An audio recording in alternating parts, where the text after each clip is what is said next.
শুভেন্দু অধিকারী কাকু, আপনার দেশে আপনার রাজ্যে নির্বাচন হয়েছে, আপনি নির্বাচিত হয়েছেন।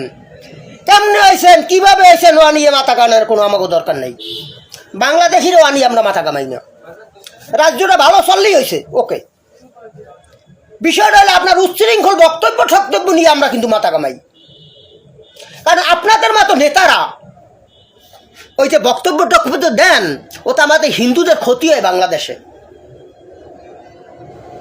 কারণ আপনারা লুগ্নপন্থী, উল্টোপাল্টা বক্তব্য দেন, দেওয়ার পরে আমাদের ক্ষতি হয় কাকু।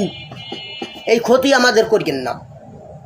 আপনি আপনার রাজ্যটাই সামলাইতে পারেন কিনা এই তো সন্দেহ আছে। এখনই তো মসজিদে আগুন লাগছে, মসজিদে আগুন জ্বলতে আছে, মারামারি পিড়াপিড়ি হানাহানি কোপাকুপি চলতেছে, এই তো আপনি সামাল দিতে পারেন না।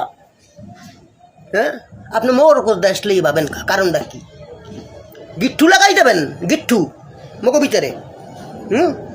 ওই ধরনের বক্তব্য দিলে দেয় মগো কেন নইবে, সে সময় করবেন কি? এই নিয়ে রাজনীতি করবেন আর চ্যাডাং চ্যাডাং চ্যাডাং চ্যাডাং কথা কবেন। বাংলাদেশ নিয়ে আপনার বাবা লাগবে না দাদু। হ্যাঁ, মোরা আসি, মোরা বাপ মানে মগো দেশ লইয়া। আপনার রাজ্য আপনার সামলান, মারামারি পিডে পিডিয়ে থামান, ওই মসজিদে আগুন, নাহলে মুসলমানে সেটকে গেলে ও চেয়ারে বাবা লাগবে না, একটা টাইম নিয়ে লামাই গেলাবে। আর এই লাগে বাংলাদেশি মুসলমান হিন্দুরাও এটাই যাইবে, একটা টাইম নিয়ে লামাই গেলাবে, ওখানে খাওয়া যাবে না। আগে মারামারি পিডে পিডি হয়ে থামান, ওই মসজিদে আগুন লাগে জায়গা, হেয়ের জবাব দেন, হেয়ের জবাব দেন।